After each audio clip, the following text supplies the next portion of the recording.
मैं एक जानी मानी नर्तकी हूँ। आज मेरा डांस शो है। लोगों की भीड़ मेरे बिल्कुल सामने है। सब मूक बैठे मेरा डांस देख रहे हैं। मेरे पैरों के साथ उनके कदम थिरकने को उत्सुक हैं। गाने की धुन पर लहराते मन किसी दूसरी दुनिया में ही विचरण कर रहे हैं। आज मेरे सामने बैठे ये मूक चेहरे अपने दिलों में कितनी नफ़रत लेकर घूमते हैं, यही जानते हैं। डांस खत्म होता है, तालियों की गड़गड़ाहट से पूरा हाल गूंज उठता है। हमेशा की तरह सभी मेरे डांस की तारीफ में चिल्ला रहे हैं। कुछ लोग स्टेज की तरफ भाग कर आ रहे हैं मेरे साथ फ़ोटो लेने के लिए। शायद मेरी असलियत से वाकिफ़ नहीं है। उन सभी से बचकर मैं स्टेज के पीछे आ गई हूँ। चेंजिंग रूम में शीशे के सामने खड़ी हूँ मैं। मुझे मेरा चेहरा दिख रहा है, बनावटी चेहरा, जो दुनिया के लिए लगाया है मैंने वो मुखौटा। क्योंकि असलियत तो कोई जानना ही नहीं चाहता, सब यही पसंद करते हैं। अपने चेहरे से वो मुखौटा हटाया मैंने, मेरा असली चेहरा एकदम सामने है। भद्दा, काला, लटकती हुई खाल और भयानक। यही है मेरा असली चेहरा। ये दुनिया जो आज इतना प्यार बरपा रही है, उसी की देन है। मैं जारा और ये है मेरी कहानी। जारा, जारा मतलब प्रिंसेस। प्रिंसेस, पापा की प्रिंसेस। यह नाम मुझे पापा ने दिया था। पहली बार मुझे गोद में लेकर भाव विभोर हो गए थे वो। बहते हुए आंसुओं से जो शब्द उनके मुंह से निकला वो यही था, मेरे पापा दर्जी थे। हाँ दर्जी। क्यों, क्या हुआ? क्या दर्जी की बेटी प्रिंसेस नहीं हो सकती? वो सभी लोगों के लिए रंग बिरंगे कपड़े तैयार करते थे और जब वह अपने सिले हुए कपड़े लोगों को पहने हुए देखते तो उनका दिल बाग बाग हो जाता। काफ़ी नाम था उनका आसपास के इलाके में। पापा को सभी पसंद करते थे और हर अवसर पर कपड़े सिलाने उन्हीं के पास आते। तो चाहे शादी ब्याह हो या दिवाली या फिर ईद, पापा के पास लोगों की भीड़ लगी रहती थी। और वहाँ से मैंने सीखा कि प्रेम ना पैसे देखता है और ना धर्म। आज भी याद है मुझे वह दिन, कितने अरमानों से सिली थी उन्होंने वो फ्रॉक मेरे लिए, झालर वाली फ्रॉक। लाल रंग की, एकदम परी लग रही है हमारी गुड़िया रानी, कहकर पापा ने लाड से गोद में उठा लिया। मम्मी ने मेरे छोटे छोटे पैरों में पायल पहना दिए। छम छम करती मैं पूरे घर आंगन में घूम रही थी, नाचती हुई, और पापा मुझे नज़र उतार कर पैसे देते। नज़र न लग जाए हमारी बिटिया रानी को। माँ ने काले टीके के रूप में अपना आशीर्वाद लगा दिया मेरे माथे पर होता वही है जो हमारी किस्मत में होता है। फिर हम चाहे कितनी भी कोशिश कर लें उसे रोकने की, और वो काला रंग मेरी नियति बनने वाला था। थोड़ी बड़ी हुई तो पास के स्कूल में मेरा दाखिला करा दिया पापा ने। रोज़ अपनी साइकिल पर मुझे स्कूल छोड़ने जाते और लेने भी। वैसे तो हमारा घर छोटे से कस्बे में था, पर वहाँ पढ़ने लिखने से लेकर मनोरंजन की सारी सुविधाएं मौजूद थीं। मेरी माँ एक साधारण घरेलू महिला थीं। वैसे तो कोई बड़ी डिग्री नहीं है उनके पास, पर ज़िंदगी का ज्ञान किसी डिग्री वाले को भी मात दे सकता है। वो मेरे लिए खाना बनाती और मुझे पढ़ाती। पापा दिन भर दुकान पर रहते और शाम को मेरे साथ खेलते। मैं अपने माँ पापा की इकलौती बेटी थी। यही मेरा बेटा है और यही मेरी बेटी। बस भगवान ने हमें इतनी खुशियाँ दी, अब हमें और कुछ नहीं चाहिए, वो अक्सर कहा करते। माँ को एक बेटा चाहिए था, इसलिए नहीं कि वो रूढ़िवादी थी, बस वो चाहती थी कि एक बेटा होता तो परिवार पूरा हो जाता। पापा उन्हें समझाते, हम अपनी छोटी सी दुनिया में बहुत खुश थे। फिर उस हादसे ने हमारी ज़िंदगी को मुसीबत से भर दिया। अब तक खुशी खुशी चल रही ज़िंदगी में दर्द और संघर्ष ने जगह बना ली। शाम का वक्त था। अपनी दुकान बंद करके जैसे ही पापा घर आने के लिए साइकिल लेकर आगे बढ़े ही थे, एक तेज़ रफ्तार से आते हुए ट्रक ने उन्हें टक्कर मार दी। किसी ने फ़ोन करके हमें सूचना दी। मैं और मम्मी भागते हुए घटना वाली जगह पर पहुँचे। पापा बेहोशी की हालत में थे। उनके शरीर से ढेर सारा खून बह गया था। उनकी साइकिल, जिसे वे अपनी जान से भी ज़्यादा चाहते थे, पहचान में नहीं आ रही थी। आनन फानन में उन्हें हॉस्पिटल ले जाया गया। माँ का तो रो रो कर बुरा हाल था और मुझे तो जैसे होश ही नहीं था। एक मशीन जैसे मेरे हाथ बस काम कर रहे थे। डॉक्टर ने हमें बाहर बिठाया हुआ था, पापा अंदर थे। तभी डॉक्टर ने बाहर आकर हमें आवाज़ दी, जारा और उनकी मम्मी आप अंदर आ जाइए। मैं और मम्मी भागकर अंदर गए। पापा काफ़ी कमज़ोर हालत में थे, उनके मुख से आवाज़ नहीं निकल रही थी। हमें देखकर उन्होंने मुस्कुराने की कोशिश की और इस कोशिश में उनकी आंखों से आंसू बह निकले। उन्होंने हमें अपने पास बुलाया और धीमी आवाज़ में कहा, बेटा तुम्हारे पापा के पास अब ज़्यादा वक्त नहीं है। फिर मेरे चेहरे की तरफ देखकर माँ से बोले, पूनम मेरा एक ही सपना है, हो सके तो उसे पूरा करने की कोशिश करना। बचपन में ये मेरी सिली फ्रॉक पहनकर छमछम नाचती थी तो पूरा आंगन महक उठता था। मैं चाहता हूँ इसका संगीत, इसका नृत्य पूरी दुनिया देखे और सराहे। मैं अपनी जारा को एक अव्वल दर्जे की नर्तकी बनते देखना चाहता हूँ। बोलो जारा, तुम करोगी ना मेरा सपना पूरा? हाँ पापा, ज़रूर करूँगी, पर आप जल्दी से ठीक होकर हमारे साथ चलो। बेटा मैं हमेशा तुम लोगों के साथ हूँ, पर अब से माँ का ख्याल तुम्हें ही रखना होगा। उन्होंने मेरा हाथ पकड़कर माँ के हाथ में देने की कोशिश की, लेकिन उनका कमज़ोर हाथ नीचे गिर गया और फिर कभी ना उठा। मेरे पापा हमें छोड़कर हमेशा के लिए इस दुनिया से चले गए और हमारे लिए मुश्किलों का दौर शुरू हो गया। पापा के जाने के साथ ही एक नई समस्या हमारे सामने मुँह बाए खड़ी थी, रोजी रोटी की समस्या। मैं महज 8 साल की थी। सारा भार माँ के कंधों पर आ गया था। ऐसे समय पर माँ ने वही किया जो कोई भी औरत होती तो करती। अपने पति की छोड़ी हुई यादें समेटकर उन्होंने दुकान पर जाना शुरू कर दिया। उस दुकान से हमारा पेट भी पल रहा था और माँ को पापा की यादों का साथ भी मिल गया था। माँ हर रोज़ घर के काम खत्म करके मुझे स्कूल छोड़ते हुए दुकान पर जाती। मैं धीरे धीरे बड़ी हो रही थी और उनके संघर्ष और मेहनत को बहुत अच्छे से समझ रही थी। कितना मुश्किल हो जाता है इस समाज में एक अकेली औरत का रहना, पर माँ ने सबका सामना किया अपनी हिम्मत से, निश्चय से और प्यार से, और मैंने भी उनसे यही सीखा था। उधर माँ अपने जीवन के संघर्षों से लड़कर आगे बढ़ रही थीं, वहीं मैं अपने जीवन में आने वाले संघर्षों से परे अलग ही दुनिया देख रही थी। बचपन से निकलकर जवानी की दहलीज पर कदम रखा था मैंने। नए अनुभवों के साथ उस अनुभव को भी महसूस करना शुरू कर रही थी जिसे प्यार कहते हैं। आज मेरे कॉलेज का पहला दिन था। सभी की तरह पूरे उल्लास के साथ खुशी खुशी अपनी एक्टिवा पर कॉलेज जा रही थी। तेज़ रफ्तार में एक्टिवा चलाती हुई कॉलेज के गेट के पास मुड़ी ही थी कि पीछे से एक बाइक ने टक्कर मार दी। पूरे गुस्से से मैंने पलट कर देखा। दिखता नहीं, अंधे हो क्या? जब चलानी नहीं आती तो चलाते ही क्यों हो? न जाने गुस्से में मैं क्या क्या बोले जा रही थी। उफ मैडम, ये तो बाइक है, आपको देखकर तो कोई भी फिसल जाए। सामने खड़े लड़के ने बड़ी बेशर्मी से हंसते हुए जवाब दिया। मेरा हाथ उठने ही वाला था कि किसी ने बीच में आकर मेरा हाथ पकड़ लिया। जाने दो इन्हें, कहकर वो मेरी एक्टिवा उठाने लगा। इतने में ही वो सारे लड़के हो हल्ला करते हुए कॉलेज के अंदर चले गए और मेरा दबा हुआ गुस्सा उस पर निकल गया। तुमने क्यों रोका मुझे? इन्हें तो सबक सिखाना ही चाहिए था। आज तुम नहीं आते बीच में तो। कहते कहते मैं चुप हो गई। वो बिल्कुल मेरे सामने खड़ा था, चुपचाप, जैसे मेरी बात का कोई असर ही नहीं हो रहा था उस पर।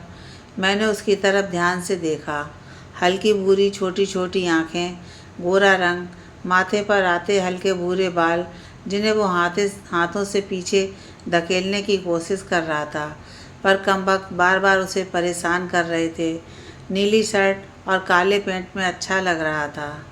बड़ी मासूमियत से वो मुस्कराया, और कुछ नहीं कहेंगी आप? पर मेरे मुंह से शब्द निकलना बंद हो गए थे। अभिजीत है? हाँ क्या? मेरी जुबान लड़खड़ाई। अभिजीत मेरा नाम। वो फिर मुस्कराया, जैसे मेरी स्थिति समझ रहा हो। मैं जारा, मैंने लड़खड़ाते हुए जवाब दिया। बहुत खूबसूरत है नाम। अब तक मैंने अपने आप को संभाल लिया था। तुमने मुझे रोका क्यों उन लड़कों के सामने? मैंने कहा। अंदर चलो, चलते चलते बताता हूँ। अभिजीत ने जवाब दिया। अभिजीत ने बताया कि वो लड़के कॉलेज के बदमाश लड़कों में से थे, जानबूझकर इस तरह की हरकत करते थे। लड़की कुछ कहती तो उसका मजाक बनाते या नीचता की हद तक चले जाते। कॉलेज का पहला दिन था और सभी मेरे लिए अजनबी थे और उसके लिए भी, तो हमने पूरा दिन आपस में बातें करते गुजारा। कॉलेज में वो मेरा पहला दोस्त था और शायद आखिरी भी, क्योंकि मुझे दोस्त बनाना पसंद नहीं था और शायद उसे भी नहीं था। थोड़ा बहुत जानने लगी थी मैं उसे, शायद उतना जितना उसने मुझे बताया। अक्सर हमें लगता है किसी व्यक्ति के बारे में हम बहुत कुछ जानते हैं, लेकिन हम उतना ही जानते हैं जितना उसने हमें बताने की कोशिश की थी। अभिजीत अक्सर कम ही बात करता था लोगों से, पर मेरे सामने काफ़ी कुछ बोलने लगा था और मुझे भी अच्छा लगता था ये जानकर कि कोई अपने दिल की बातें जो किसी के साथ नहीं बांटता मुझ पर इतना भरोसा करता है। अक्सर कैंटीन में लंच के बहाने हम अपने दिल की कई बातें एक दूसरे से करने लगे थे। मुझे लगता है तुम थोड़े डरपोक हो, एक दिन मैंने यूं ही मजाक में उसकी टांग खींचते हुए कहा। और तुम्हें ऐसा क्यों लगता है? उसने हल्के से हंसते हुए कहा। वो कॉलेज के पहले दिन तुमने मुझे रोक दिया था, इसलिए मुझे लगा कि अब तुम उसमें सबक सिखाओगे, वैसे ही जैसे बॉलीवुड की मूवीज़ में होता है।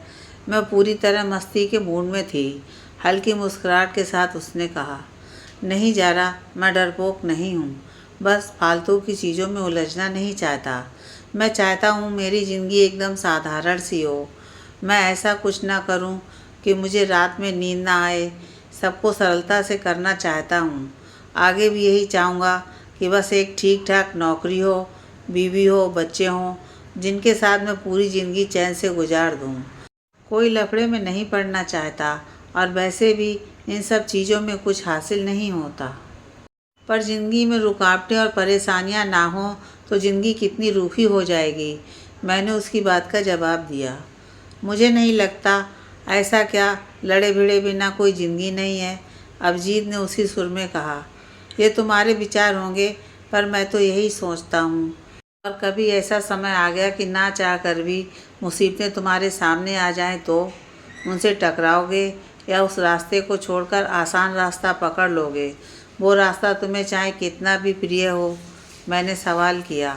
अभिजीत ने मेरी तरफ देखा और चुप हो गया। मैं तो अपनी ज़िंदगी को पूरी तरह जीना चाहती हूँ। मुसीबतों को कैसे खुशियों में बदलना है, ये मैंने मेरी माँ से सीखा है। हमने बहुत संघर्ष किया है इस ज़िंदगी के लिए, अब मैं इसे भरपूर जीना चाहती हूँ।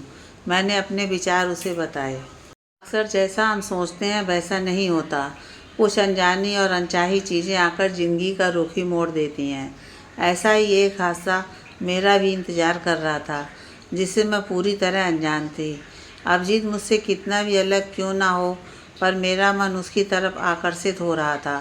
कहते हैं ना, विपरीत चीज़ें आकर्षित करती हैं, ऐसा ही कुछ मेरे साथ भी था। कॉलेज से कुछ दूरी तक हम दोनों के घर का रास्ता एक ही था, तो हम साथ ही जाया करते। वहाँ से मुड़कर कुछ दूरी मेरा घर था। हमेशा की तरह आज भी वो अपने घर के रास्ते की तरफ मुड़ गया और मैं उससे विदा लेकर अपने घर की तरफ चल पड़ी। अभी कुछ ही दूर गई थी कि किसी ने पीछे से आवाज़ दी।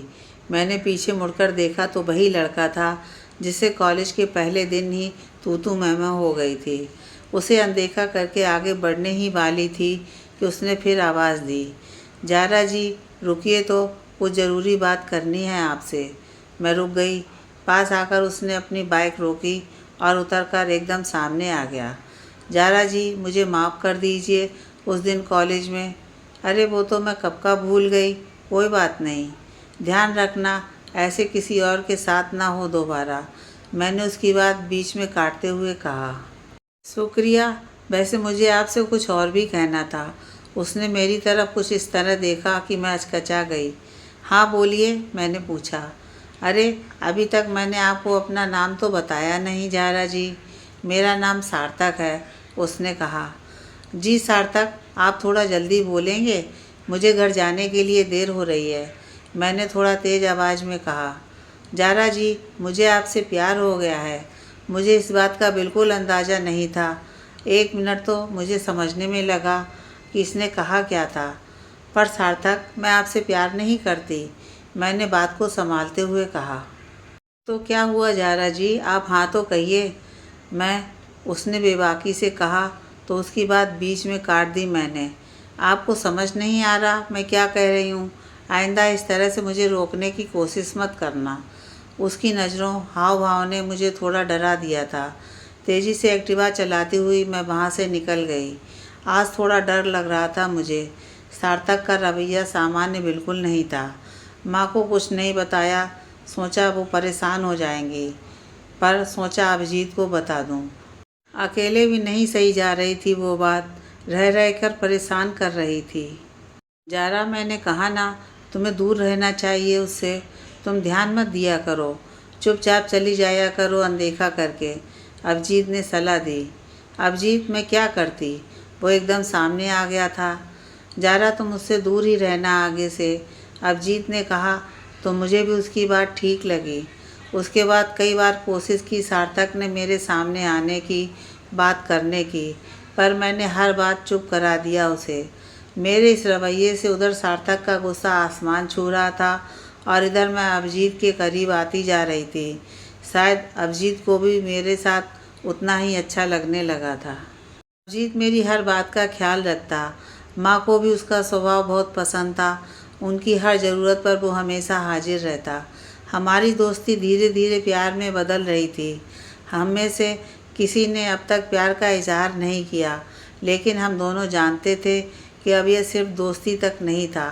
हमेशा की तरह उस दिन भी हम साथ में ही कॉलेज से बाहर निकले।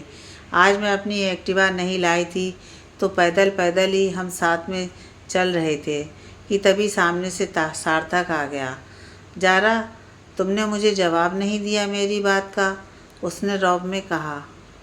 सार्थक, मैंने तुम्हें पहले दिन ही बोल दिया था कि मुझे नहीं करनी तुमसे बात। दूर रहो मुझसे। तुम्हें समझ क्यों नहीं आता है?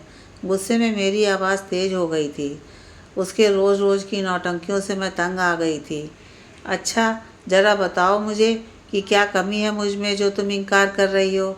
सार्थक ने मेरी बात को पूरी तरह अनदेखा कर दिया।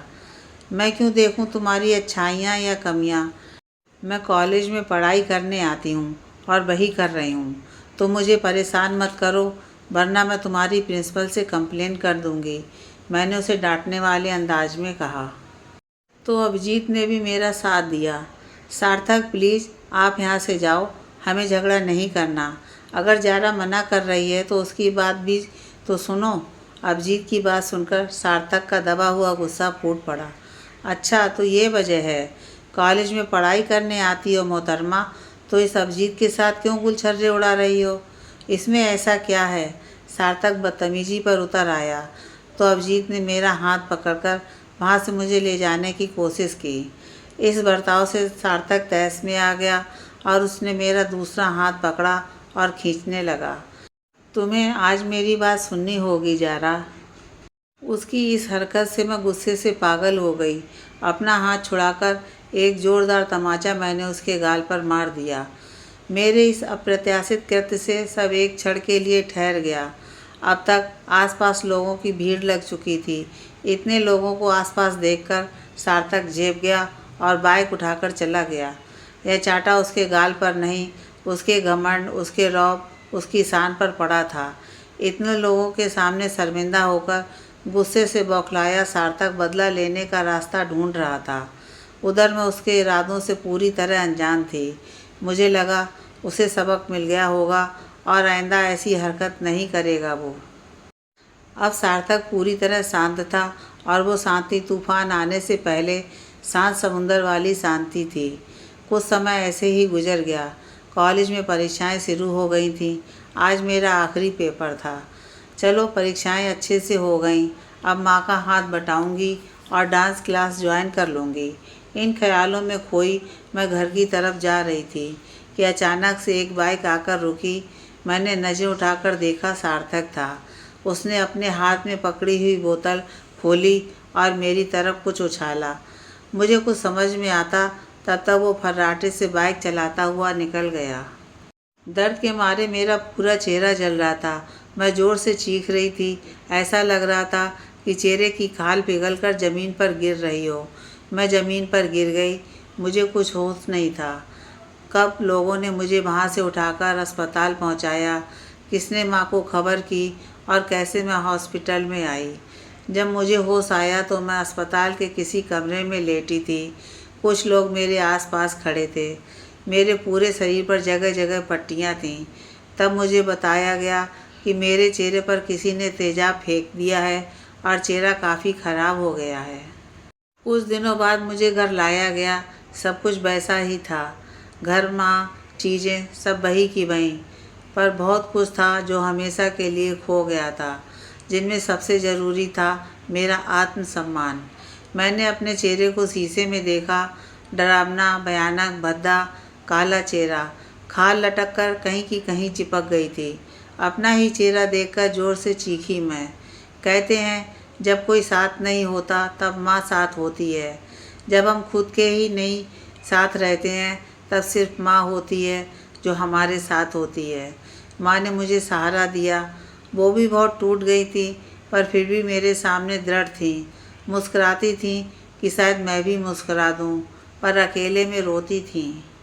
पर मेरे सामने अभी भी एक उम्मीद थी जो मुझे यकीन था इतने कठिन समय में मेरा साथ ज़रूर देगी।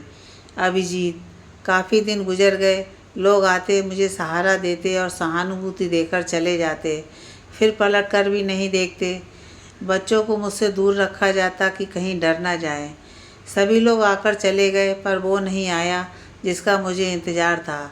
मैंने कई फ़ोन किए अभिजीत को, पर किसी फ़ोन कॉल का कोई जवाब नहीं। ना वो आया, ना उसका कोई कॉल या मैसेज। कई दिन गुजर गए। फिर एक दिन उसका मैसेज आया जिसने मेरी रूह तक को बदल दिया। ज़ारा, मैंने सुना तुम्हारे साथ हुए हादसे के बारे में। मुझे माफ़ कर देना कि मैं नहीं आ पाया। आकर तुम्हें कोई झूठी उम्मीद नहीं देना चाहता था। मुझे बहुत दुख है जो भी हुआ उसके लिए। मैं तुम्हें अपने दिल में तो जगह दे सकता हूँ, पर ज़िंदगी में नहीं। तुम जानती हो कि यह समाज कैसा है और लोगों का नज़रिया कैसा है। मैं तुम्हें हमेशा याद रखूँगा, लेकिन तुम मुझे भूल जाना। यही हम दोनों के लिए ठीक होगा। भगवान से प्रार्थना करूँगा कि तुम्हें हिम्मत दे। अभिजीत। पत्र पढ़कर मैं जड़ पड़ गई। उत्तेजना में कई बार खत को पढ़ती गई। नहीं, ये अभिजीत नहीं हो सकता। हैंड राइटिंग तो उसी की है। नहीं, क्या सच में? वो कैसे? ये सब सवालों का तूफान मेरे दिमाग में तबाही मचाए हुए था। दिल कुछ भी कहे, पर यही सच था और मुझे अब इसी के साथ जीना था। मैं टूट गई थी। एक उम्मीद जो मुझे नज़र आ रही थी, आज वो भी टूट गई थी। शायद मैं नहीं संभाल पाती खुद को, या फिर वही करती जो अक्सर सभी इन परिस्थितियों में करते हैं, मौत को गले लगाती। अगर माँ नहीं होती। माँ ने मुझे सहारा दिया, हिम्मत दी, समझाया कि जिन लोगों को फ़र्क नहीं पड़ता तेरे होने ना होने से या तू कैसी है उससे, तो तुझे भी नहीं जीना है उनके लिए। तुझे जीना है उनके लिए जो तुझे प्यार करते हैं, जिन्हें तेरी सच में ज़रूरत है, जिन्हें फ़र्क पड़ता है तेरे मुस्कुराने से। तुझे बताना है कि तू जिंदा है, और यही उनकी हार होगी जो तुझे टूटता हुआ देखना चाहते हैं। माँ की बातों से हिम्मत मिली मुझे, और दोबारा से जीने का जज्बा भी। सोचती रह गई मैं, क्या ऐसी ही होती है ये दुनिया? क्या ऐसे ही होते हैं इनके लोग? इतने स्वार्थी, इतने बनावटी। कहते हैं कि बाहरी सुंदरता का कोई मोल नहीं, अंतर्मन साफ होना चाहिए, पर यहाँ तो सब इतना दूर चले गए कि अंतर्मन तक पहुँचने की कोशिश भी नहीं की किसी ने। सच तो यही है कि हम देखना ही नहीं चाहते अंदर के इंसान को। हम बस तौलना जानते हैं सबको उनके बाहरी व्यक्तित्व से, और उनका क्या जो ये सफ़ेद चेहरों के पीछे काला मन लिए घूमते हैं। कहते हैं इंसान ठोकरों से सीखता है। मैंने भी सीखा ठोकरों में चलना। अब मुझे उनके लिए जीना था जिन्हें वाकई मेरे होने ना होने से फ़र्क पड़ रहा था। मेरी माँ के लिए, मेरे पापा के लिए, मेरे सपनों के लिए। मैंने अपनी पूरी हिम्मत बटोरी और डांस क्लास ज्वाइन की। हर जगह मुझे साथ के नाम पर सहानुभूति ही मिली। लोग मेरी सहायता तो करते, पर दोस्त बनकर नहीं, ज़रूरतमंद समझकर। दर दर पर मुझे एहसास कराया जाता कि मुझ में कमी है। जब मेरी हिम्मत मेरा साथ दे रही थी तो लोग उसे तोड़ने की कोशिश कर रहे थे। अपने आत्मसम्मान को अलग रखकर पूरी मेहनत से मैंने दोबारा डांस करना शुरू कर दिया। पर मैंने देखा कि लोग मेरे डांस पर कम, चेहरे पर अधिक ध्यान दे रहे थे। वो मेरी कला की सराहना में सहानुभूति परोस रहे थे। तभी मुझे ख्याल आया, क्यों ना इस चेहरे को, जो इस दुनिया की देन है, इस दुनिया से छुपा लिया जाए और चढ़ा लिया जाए एक नकली चेहरा इसके ऊपर। यहाँ हर इंसान ने एक मुखौटा पहन रखा है। किसी ने लालच को छुपाने के लिए, किसी ने कालापन, तो किसी ने गंदे इरादे। मुखौटे के पीछे नफ़रत लिए जाने कितने चेहरे मुस्कुराते हुए हैं, तो मैंने भी छुपा लिया अपने भद्दे चेहरे को इस मुखौटे के पीछे। अब मैं बिल्कुल इस दुनिया की जैसी हो गई हूँ, खूबसूरत पर नकली। हाँ, पर एक फ़ायदा भी हुआ है। लोग अब मेरे चेहरे से ज़्यादा मेरी कला पर ध्यान देते हैं और सराहते भी हैं। शीशे के सामने खड़ी मैं कब से अपने चेहरे को देखे जा रही थी कि बाहर से आवाज़ आई, मैडम गाड़ी आ गई है, आपको कितनी देर और लगेगी? हाँ, बस 10 मिनट और, आप इंतज़ार करो, मैं आती हूँ। वहाँ से निकलकर मैं घर आ गई। कंप्यूटर के सामने बैठी तो ढेरों मेल और मैसेज थे। कुछ डांस की तारीफ़ करते हुए, कुछ मिलने की रिक्वेस्ट कर रहे थे, तो कुछ एक झलक देखने की। मैम, आप अपना मुखौटा क्यों नहीं हटाती? हमें आपको देखना है एक बार। ऐसे कई मेल मेरे कंप्यूटर पर आते रहते। कंप्यूटर बंद करके मैं पापा की तस्वीर के सामने खड़ी हो गई। अपनी ट्रॉफ़ी उनके सामने रखते हुए मैंने कहा, देखो पापा, आपकी बिटिया ने, आपकी प्रिंसेस, आपकी जारा ने आपका सपना पूरा कर दिया। आज मैं बहुत बड़ी नर्तकी हूँ, जैसा कि आप चाहते हैं। देखो, मैंने कर दिखाया पापा, आपके और माँ के साथ मैंने कर लिया ये संभव पापा। कहते कहते मेरी आंखों में आंसू आ गए। आज पापा की बहुत याद आ रही थी। पुरानी यादों में रात कैसे गुजर गई, पता ही नहीं चला। आज मेरी डांस एकेडमी का इनॉग्रेशन है। शिवराज डांस एकेडमी, मेरे पापा के नाम से। उन्हीं का सपना आज साकार होने जा रहा था। उठो बेटा, सुबह हो गई, एकेडमी जाना है ना? माँ ने मुझे जगाया।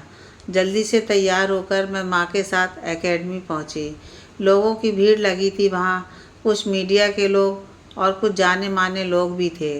भीड़ से बचते बचाते मैं अंदर गई। यह एकेडमी उन लोगों के लिए होगा जो प्रतिभा रखते हैं पर उनके पास साधन नहीं है। यह एकेडमी उन लोगों के लिए होगा जो कुछ करना चाहते हैं पर कर नहीं पाते, क्योंकि उनकी गरीबी उनके सपनों के बीच आ जाती है। हम अपनी एकेडमी में उन सभी को निःशुल्क डांस शिक्षा देंगे। भाषण के दौरान मैंने उद्घोषणा की तो पूरा पंडाल तालियों से गूंज गया। वहाँ से बाहर निकलते समय लोगों की भीड़ ने फिर से घेर लिया। दुगने उत्साह से लोग मेरी तरफ बढ़े आ रहे थे ऑटोग्राफ लेने के लिए। आज मेरा उत्साह भी दुगना था, तो मैं बिना चेहरा देखे मुस्कुराते हुए ऑटोग्राफ देती जा रही थी। अचानक एक पेपर मेरे सामने आया।